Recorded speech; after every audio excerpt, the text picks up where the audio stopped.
Saudara-saudara, hidup sering diperhadapkan dengan pilihan. Kita memilih menu di rumah makan. Kita memilih busana setiap kali mau pergi. Kita memilih rute jalan tiap kali bekerja atau menuju gereja. Karena itu memilih adalah hal yang sudah sangat biasa kita lakukan. Tetapi tetaplah berhati-hati dan jangan sembarangan dalam memilih. Sebab salah pilih menu, perut kita akan menjadi sakit. Salah pilih busana bisa menjadikan diri kita pusat perhatian, bahkan menjadi bahan tertawaan banyak orang. Salah pilih ukuran sepatu akan menyebabkan kaki kita sakit, lecet, dan jalan kita tidak nyaman. Tapi tetaplah tenang, sebab tidak setiap salah pilih selalu berakibat fatal. Sakit perut misalnya, masih ada obatnya. Sepatu yang kekecilan masih bisa ditukarkan kembali. Asal saja jangan salah pilih suami atau istri, sebab pasti tidak dapat ditukarkan kembali. Beda dengan memilih pacar. Bila kurang cocok, kita masih bisa berganti pacar. Asal jangan terlalu sering. Nah, minggu depan saudara-saudara proses pemanggilan pendeta jemaat kita akan tiba pada penetapan bakal calon tunggal. Dalam proses penetapan itu ada mekanisme pilihan. Mekanisme pilihan ini ada kemiripannya dengan pemilu atau pilkada. Tapi tentu mirip tidak berarti sama.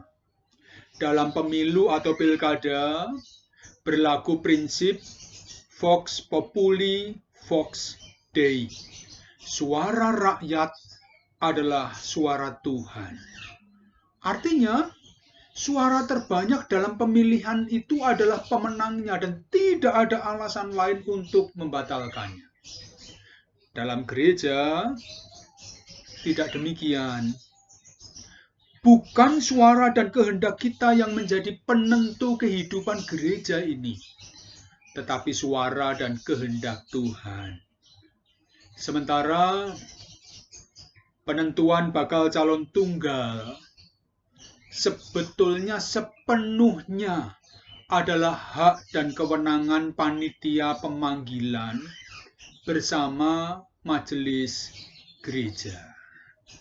Nah, kalau begitu saudara-saudara, apa artinya pemilihan kita nanti? Pilihan kita akan menjadi salah satu pertimbangan yang sangat penting.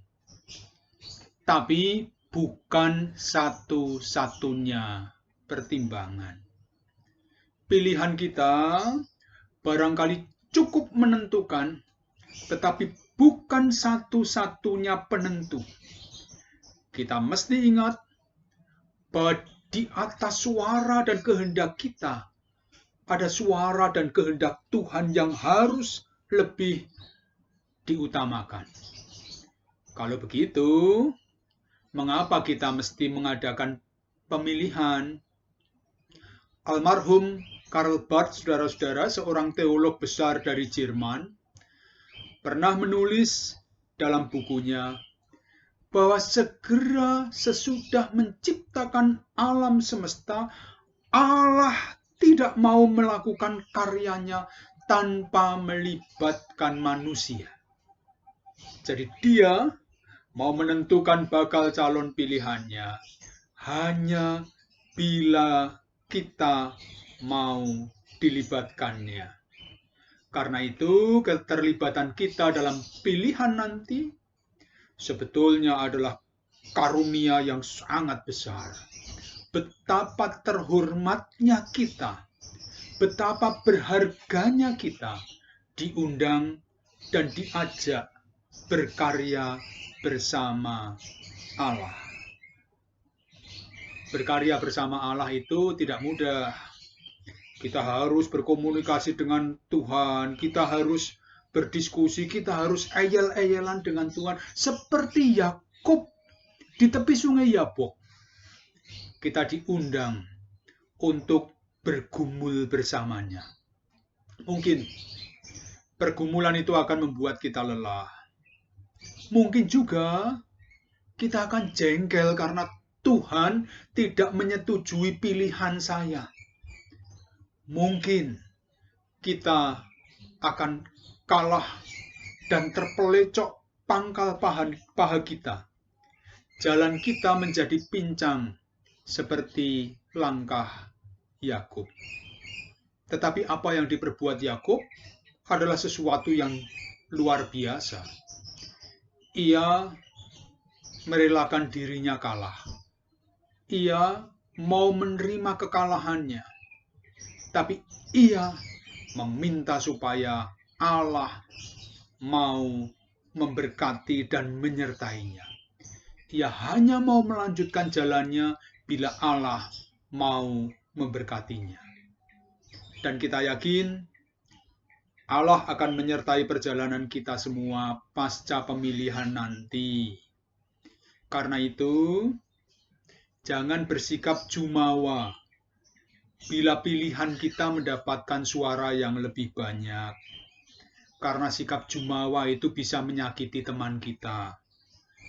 Jangan juga terlalu berkecil hati bila pilihan kita tersisih. Karena itu berarti kita kalah melawan Allah. Kalau kita kalah melawan Allah, tetaplah bersyukur untuk kemenangan Allah kita. Bukankah dalam Yohanes 5 ayat 16, Tuhan Yesus mengatakan, bukan kamu yang memilih aku, tetapi akulah yang memilih kamu. Biarlah Allah yang memilihkan bagi kita. Kita menyediakan diri kita untuk datang, untuk digunakan oleh Allah. Untuk menentukan, menetapkan pilihannya.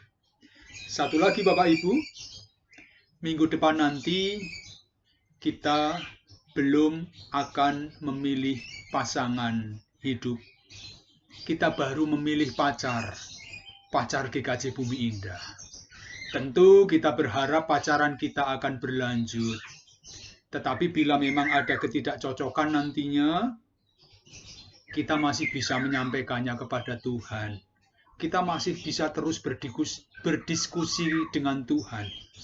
Ia masih tetap membuka hatinya untuk kita. Ada masalah dalam pacaran? Kita selesaikan dengan calon kita, bakal calon kita, tapi juga dengan Tuhan yang menyediakannya bagi kita. Selamat memasuki minggu Advent yang kedua. Selamat menyiapkan diri dalam pergumulan bersama Allah untuk menentukan bakal calon yang dipilihnya.